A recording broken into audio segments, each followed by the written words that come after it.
So whenever you're ready. So breathing. With breathing, it means you're bringing oxygen into your body and then you're letting it out. So obviously one of the biggest questions, which seems quite simple, but it really isn't, is how do we breathe? And yeah, it's super simple because it's like what every day we breathe, we just know it's there. Now, it's not really like that, it's actually a little more complicated. Our lung muscles, they expand and contract, and each time they expand, they basically suck in the oxygen, and it pulls it into the point. Imagine, like, I don't know, a syringe or something.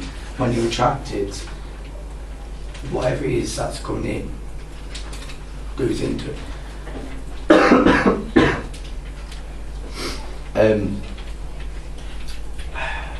So, as it's drawn in, we then have a lot of oxygen left in our lungs.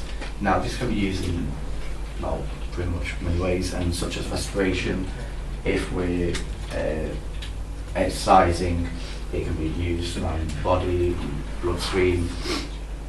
If, I know, like, talking now, like I am, I'm using my air in my lungs to get all this out, and that's because of my diaphragm and my lungs being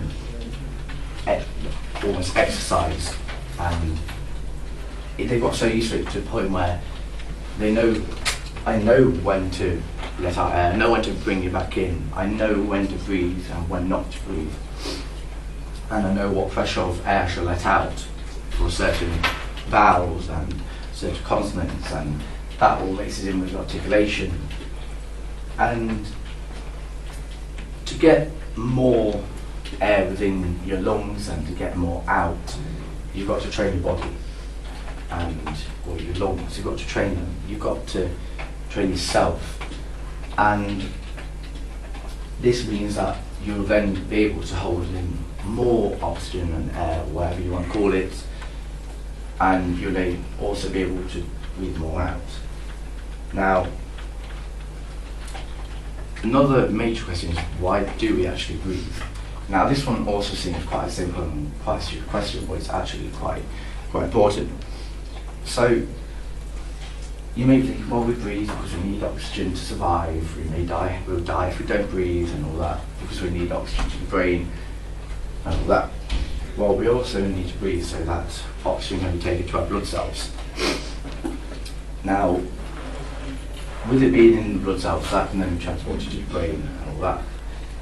It also means that we can then respire, we can exercise because of that, we can talk, we can do a lot of things.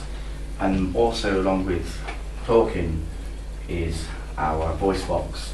Now, voice box is quite important, like, part of our body when it comes to talking, because it literally is what allows us to talk, as it has, as the muscles contract and expand in different ways to get out different sounds of our voice.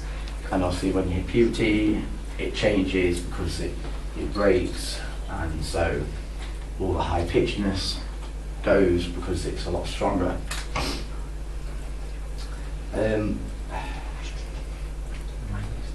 Now, like I said, back to training. If you don't train your body, then it will mean that you'll end up start breathing in a completely different pattern.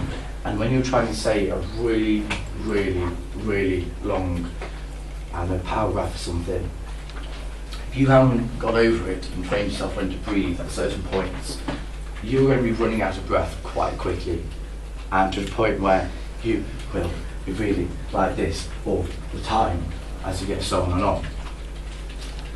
And that's mainly because, like I said, you haven't trained your body. You will start to breathe irregularly, and it will start to go all over the place, and then you'll start to go lightheaded because you're breathing too fast.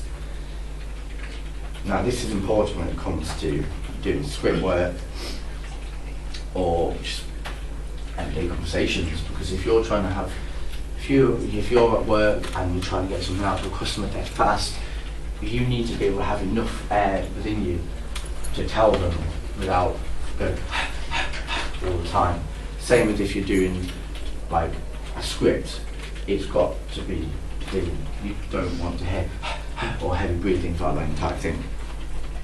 Now, again, one of the biggest mistakes that people make when they sing acting is when, like I said, they breathe at the wrong time. And with singing, you've got to find the moments when you can actually breathe, and it usually comes naturally after practice. And so, if you were to, I don't know, sing verses, your body you'd be able to ration the air within your lungs at certain points, so that you don't have to breathe in. You can just constantly still use the same breath. Now,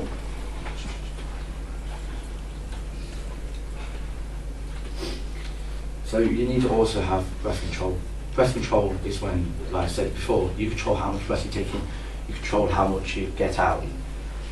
And by not doing this, it can also damage your own body, because A, you'll get quite lightheaded, you'll get quite like some chest cramps, and you'll also get a bit of chest pain as well, because your body will be getting too much air going in, too much oxygen rushing to your brain. In other words, not scientific, but breathe. The more you breathe quicker, the worse it's going to be for you. Same with if you do it too little. Now, one of the best ways to actually practice how to breathe naturally, as in when you're doing some work or you just need to do some warm-ups, is like this. Can I just have 3 volunteers? Or I'm choosing 1, 2, 1 more. Alice. Right. I'm going to need you to lie down with your knees up, your chest slightly bent. Not off your chest, but just slightly bent.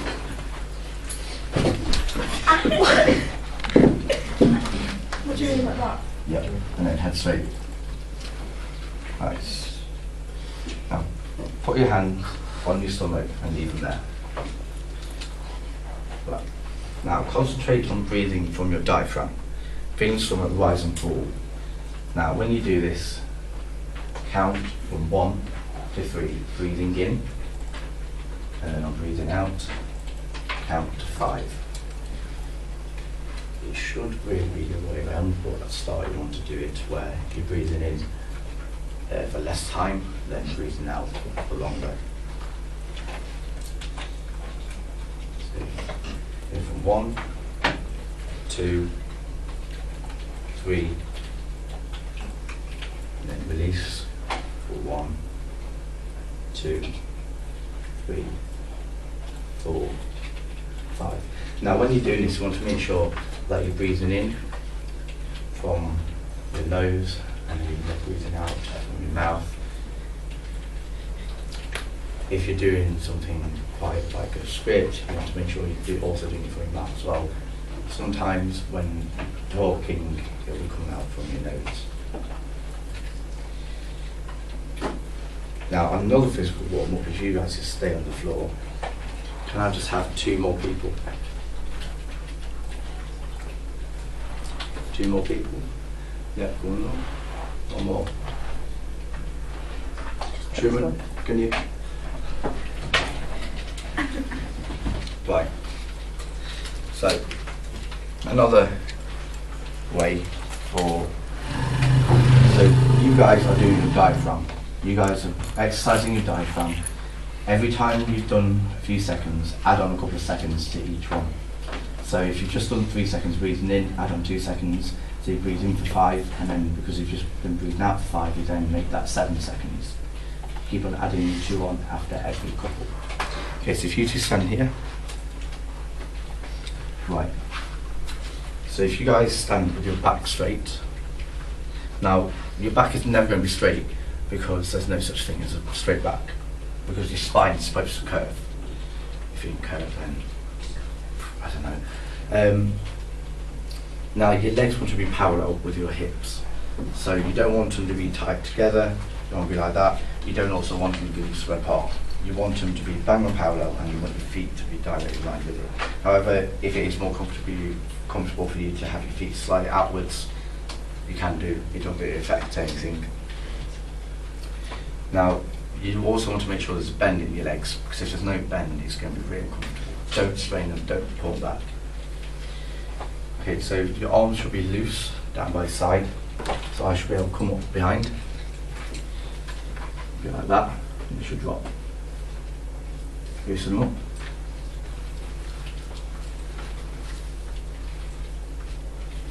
Yeah.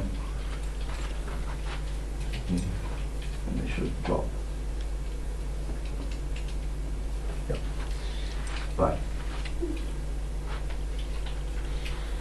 Now, the reason you want it down my side is that if you had them behind your back, it will affect the breathing, it will affect your vocals, it will affect your diaphragm, because you'll be straightening it.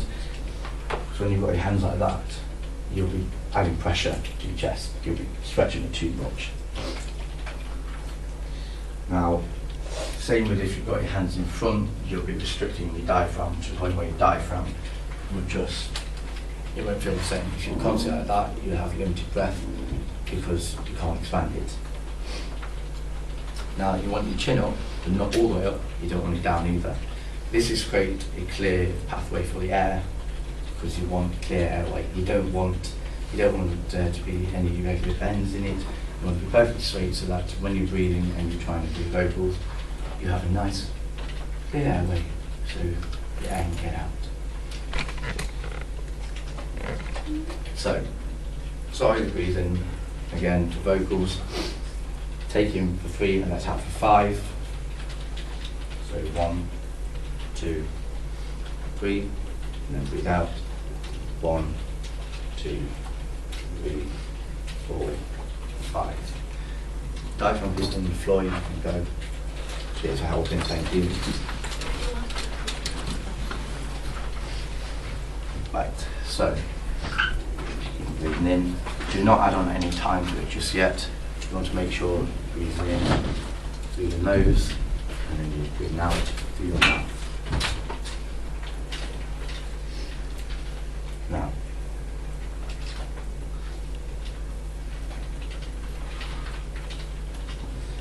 Now this time, rather than just breathing, you're going to hum. So you breathe in, so then on the way out, you hum a note, something around. So 1, 2, 3, 4, 5, out.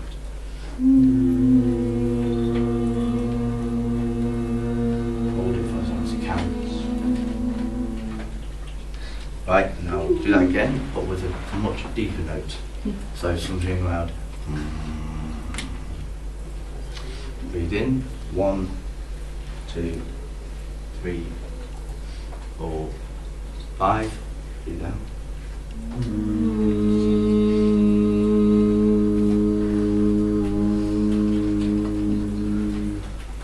Now if you guys just want to sit down, just really take a break, don't have to keep on doing the exercise just for a second.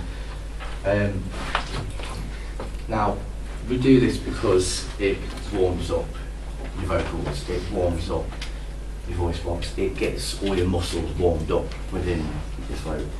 It keeps everything not relaxed, because if it was too relaxed, you wouldn't be able to have the same sounds or the effects. And also this comes in with when you are doing projection. So when you're projecting, your voice almost raises, but you don't want it to raise too much, because then sometimes you can raise it so much that it doesn't actually project. It only stays in the one area. Whereas if you're talking really quietly, you can still sort of project. It's all to do with your breathing and how much air you're letting out, you're taking in, and